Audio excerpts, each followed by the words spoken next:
সেরকমই রিচ ছিল।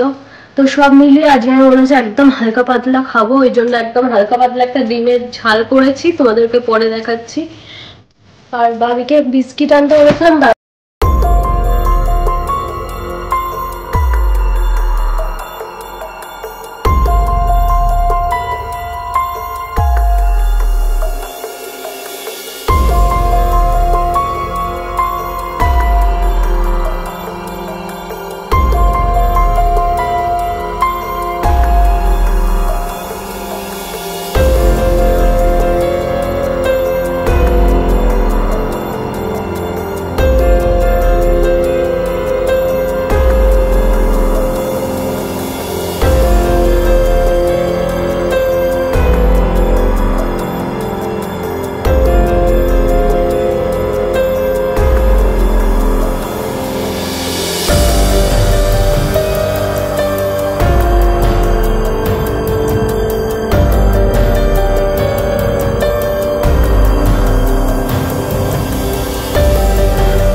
আমি ফ্রিজ থেকে বের করে আর ভেবেছিলাম আজকে কিছু কাচবো না, কিন্তু দেখলাম টুপিটাকি নাইটি আমার জমে গেছে 2-3খানা মতো, আর বাবির 3খানা মতো হাফ প্যান্ট জমেছিল, আর গামছা দুটো। আমারও স্নান হয়ে গেছে, বাবিও স্নান করে বেরিয়ে আছে। তো ভাবলাম চলো আজকে এই সুযোগ গামছাগুলো কেচে দিই। তো গামছাগুলো কাচা নামিয়ে দিয়েছি। এইরকম টুপিটাকি আর কি। আর সরস্বতী পুজোর দিন আমি যে লিলেনটা পরেছিলাম, খাওয়া দাওয়া করেছি লিলেনটা পরে, মানে খিচুড়ি টিচুড়ি খেয়েছি। তো কখনো যদি আমার পুজো টুজো কোথাও পুজো বাড়ি বা কোথাও যাই পুজো টুজো দিতে, তখন যদি পড়ি তাহলে খাওয়া দাওয়ার কাপড় পরে আমাকে যেতে হবে, মানে ভুলে যাবো আর কি, তুলে রাখলে মাথা থেকেই বেরিয়ে যাবে। ওই জন্য একটু জল কাঁচা করে ছাদে দিয়ে আসবো, একদম শুকিয়ে যাবে আর কি। তো মেশিনে দিইনি, ওটা হাতে করেই নিয়ে যাব। ছাদে কল রয়েছে, কলের ওখান থেকে ধুয়ে ছাদেই মেলে দেবো। তো ওই জন্য বের করে রাখলাম আর কিছু পেছনে, না তো প্রত্যেক দিন ভাবছি দেবো, ভুলে যাচ্ছি। আর বাবির একটা হেডফোন অর্ডার দিয়েছিলাম, বোটের হেডফোনটা একদমই বাজে, কারণ কিছুই শোনা যাচ্ছে না কথা, ওই জন্য আবার সেটাকে রিটার্ন করা হয়েছে। আজকে একটা হেডফোন আসবে, OnePlus-এরই নিলাম, কারণ ওর আগের হেডফোনটাও OnePlus-এরই ছিল। তো যেরকম একদম ক্লিয়ার শোনা যায় কথাবার্তা, এটা আমার মা গিফট করেছে ওকে, মা টাকা পাঠিয়ে দিয়েছিল। তো আগের হেডফোনটা অর্ডার দেওয়া ছিল তখনই টাকা পাঠিয়ে দিয়েছিল, তো ওটা তো আবার রিটার্নে গেছে। তো এই ব্যাপার আর কি। আর আমি জন্মদিনে ওকে যা গিফট দিয়েছে আগেই দিয়ে দিয়েছি, শার্টটা ও আগেই পরে নিয়েছে, 2-3 বার অফিসেও পরে চলে গেল। ওর মা তো কালকে আসবে, তখন কি গিফট আনে না আনে তোমাদের সাথে শেয়ার করবো। তো বাবির জন্মদিন এই কালকেই জন্মদিন এসেই গেল। তো মঙ্গলবার পড়ে গেছে, এটাই খুব দিন পালাচ্ছে না, খাওয়া দাওয়া যে কোনো দিনই করা যায়, খাওয়া যায়। কিন্তু কেক কাটিংটা ওই মাকে বলেছে একটা আর কি, এগলেস কেক যেগুলো হয় সেগুলো মা নিয়ে আসবে বলেছে একটা। তো কেক কাটিংটা হবে কালকে, আর খাওয়া দাওয়া অন্য কোনো দিন সুযোগ সুবিধা সবকিছু বুঝে শুনে হবে এই আর কি। ফ্যান চালিয়ে দিয়েছিলাম কারণ না তো শোকাচ্ছে না, দেখলাম দিদি সবেমাত্রই মুছে গেছে, তারপরে দেখবে মোছার পরে যদি মারানো হয় না, মানে হাঁটা চলা করা হয়, শোকাতেই চায় না। আর আমার এখন এখানে কাজও রয়েছে, বসে থাকলে সময়টা চলে যাচ্ছে, তো বসে থাকলে তো চলবে না, কাজ তো করতে হবে। ওই জন্য ফ্যানটা একটু চালিয়ে শুকিয়ে নিলাম। আর চলো তোমাদের ডিমের তরকারিটা লুকটাই তো দেখানো হয়নি, চলো শেয়ার করি তোমাদের সাথে। এই যে যাতে থালাটা চাপা দেওয়া যায় ওই জন্য দুটো আর কি রেখেছি, এই যে বেগুন ভাজা, আর এই যে ডিমের একটা গামাখা তরকারি, জাস্ট ওয়াও হয়েছে। আমি টেস্টও করে দেখেছি, খুব সুন্দর হয়েছে, হালকা পাতলা একটা তরকারি। আমার তো এরকম হালকা পাতলা ডিমের তরকারি খেতে দারুণ লাগে। মানে কোনো রকম মশলা এতে থাকবে না। মশলা বলতে শুধুমাত্র হলুদ গুঁড়ো আর সামান্য একটুখানি লঙ্কার গুঁড়ো। ঝালটা আমরা যেহেতু ঝালটা একটু বেশি খাই, তো কাঁচা লঙ্কা ওই জন্য দিয়ে দিয়েছি, কাঁচা লঙ্কাটা আর কি মেখে খাওয়ার জন্য। না তো আর কোনো রকম না জিরে গুঁড়ো না ধনে গুঁড়ো। ধনে গুঁড়ো তো আমি কোনো রান্নাতেই দিই না সচরাচর, খুব কম। যখন মনে হয় খুব হাইফাই রান্না করছি, মানে আজকে খুব রিচ করে করবো, তখন ধনে গুঁড়ো জিরে গুঁড়ো এইসবগুলো দিই। না তো আমি কোনো রান্নাতে হলুদ গুঁড়ো লঙ্কা গুঁড়ো বাদে কোনো মশলা আর আদার্স ইউজ করি না। তো গরম মশলা তো দূর, এটাতে আর কোনো রকম মশলা নেই, শুধুমাত্র লঙ্কা গুঁড়ো আর হলুদ গুঁড়ো। এত সুন্দর খেতে হয়, জাস্ট একবার করে দেখো।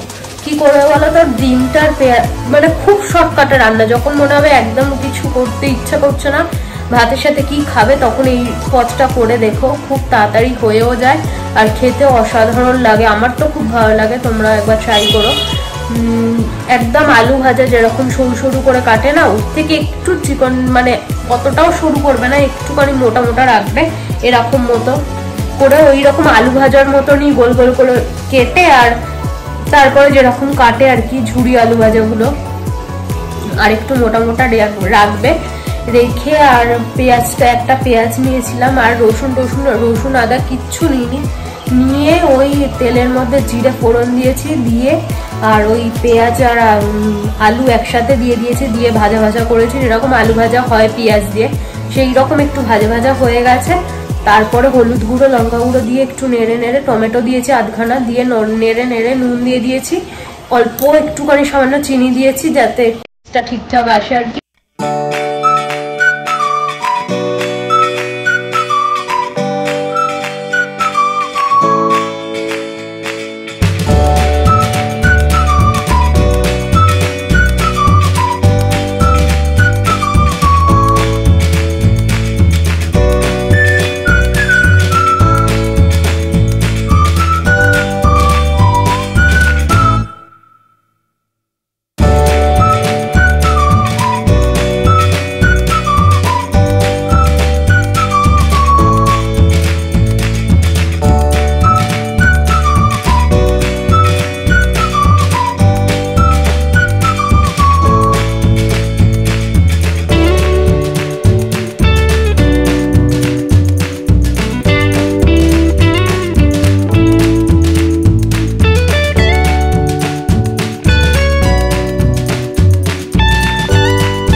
শান্টুকে খাইয়ে নিয়েছি, তো এবারে যাবো শান্টুকে নিয়ে নিচে।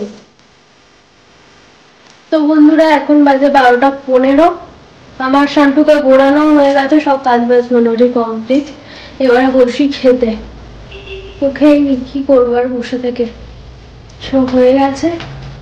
খেয়ে দিয়ে নিয়ে শুই, কারণ যতক্ষণ বসে থাকবো জলের কাজ, আর জল এখন পাবো না, যেহেতু খেতে বসি। আর আমার খেতে বসলেই গোপাল ভাল লাগে, এখন একটা নেশার মতো হয়ে গেছে। তো গোপাল ভাত ছাড়া খাওয়া যেন ঠিকঠাক হয় না আমার। এখন দাদিরও সেম আমার সাথে থেকে থেকে গোপাল ভাত ছাড়া খাওয়া যাবে না। তাই খাওয়া দাওয়া তো মেনু দেখিয়ে দিয়েছি, চাটনিটা বের করি করে। তো বন্ধুরা এখন বাজে 6:05, তোমাদের সাথে কথা হচ্ছে গুড ইভিনিং সবাইকে। শান্তুকে বিস্কিট খাইয়ে দিয়েছি আর এই যে একটু ধূপ জ্বালালাম ঘরেতে, সুন্দর একটু গন্ধ হোক, কারণ সন্ধ্যে না দিতে পারি একটু ধূপ সন্ধ্যাবেলা জ্বালালে খুব ভালো লাগে। আর ওদিকে কর্পূরদানিটাও জ্বালিয়ে দিয়েছি। আর এই যে চা নিয়ে উঠেছি, আর সেই কালকের থেকে মনে হচ্ছে কখন খাবো এই যে নিয়ে বসেছি। তো চলো এটা দিয়ে চাটা খাবো, তো তারপরে ভিডিও এডিট করতে বসবো।